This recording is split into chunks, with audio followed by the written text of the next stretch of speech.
All right, let's get right into it. We're talking about an absolutely epic story, a war that lasted 50 years, a legend about heroes, and a legacy literally forged in steel. So let me ask you something. What if an entire island just vanished, cut off from the rest of the world for 50 years? I mean, think about it. An invisible wall goes up, nobody gets in, nobody gets out.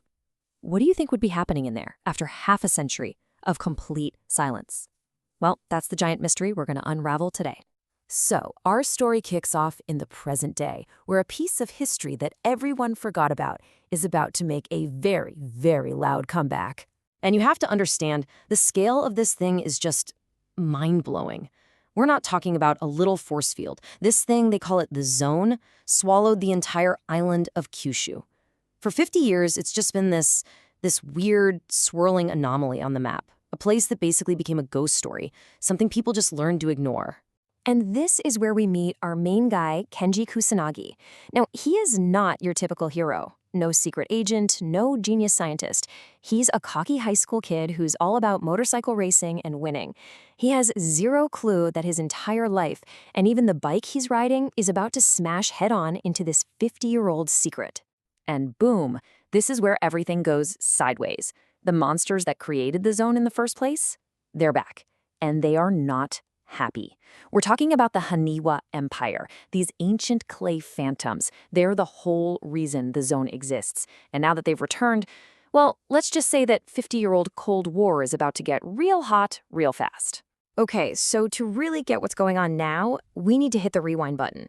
We're going all the way back to 1975 to see the insane, desperate battle that started this whole mess. So here's the quick and dirty from back in the day.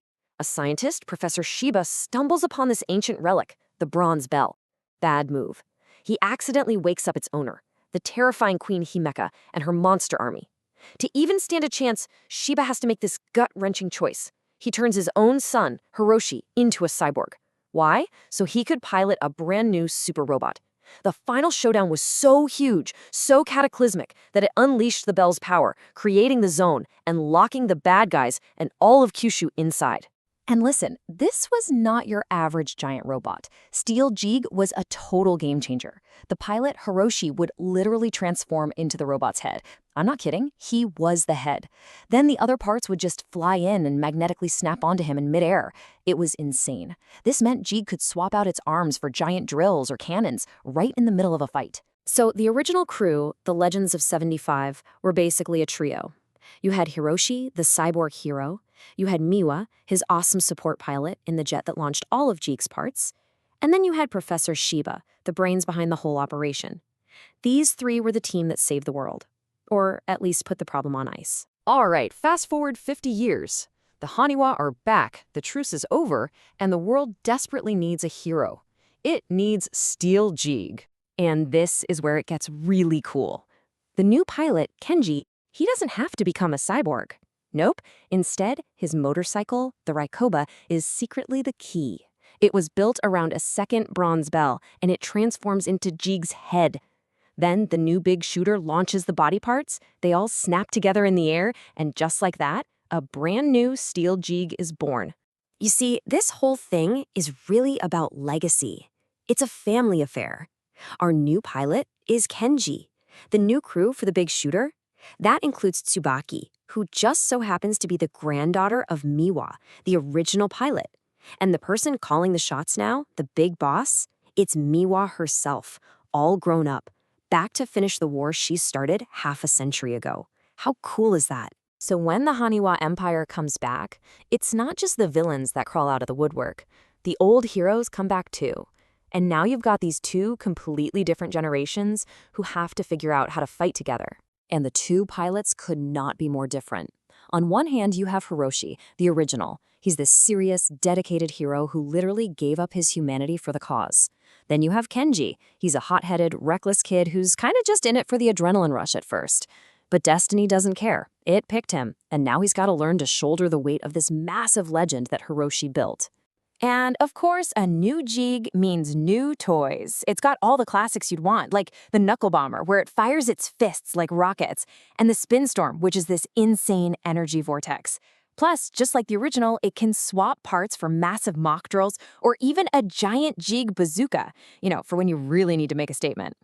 Okay, but here comes the best part, the absolute ultimate payoff. They find the original hero, Hiroshi Shiba, alive inside the zone. And get this, he hasn't aged a single day in 50 years. So now the legend himself gets to team up with the new kid. You heard me right, 2 steel Jeegs, the original and the new model, fighting together. It's the team up 50 years in the making. But even with 2 Jeegs on the field, it's still not enough to take down Queen Himika for good. She's just too powerful. To really, truly end this thing, they have to go beyond just being legends. They have to become something else entirely. 50 years. Just let that sink in. That's how long this fight has been waiting for an ending. This isn't just another battle. This is the final exam. It's for every person who's sacrificed, everyone who was lost, everyone who's been trapped in that zone. The stakes could not possibly be any higher. And this is where it all comes down to Kenji. He finally gets it. It's not just about jumping in the cockpit and punching monsters. He has to actually understand what it means to be a hero. He needs to connect with the power of the bronze bell, and more importantly, with the legacy that Hiroshi represents. He has to level up, big time. And that's how we get Kotetsu Jeeg, which literally translates to steel god, and it earns the name.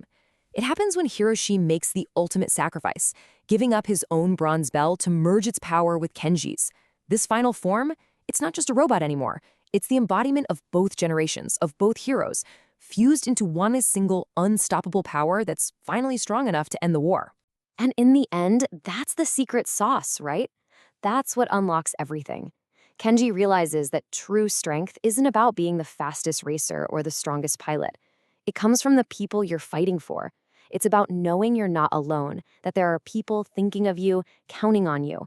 That's the fuel that keeps you going. So it leaves you wondering, doesn't it? How does a legend really live on? Is it just by being a story that we remember, or is it something more, like a flame that can be passed from one hand to the next, ready to be reborn when the world needs it most?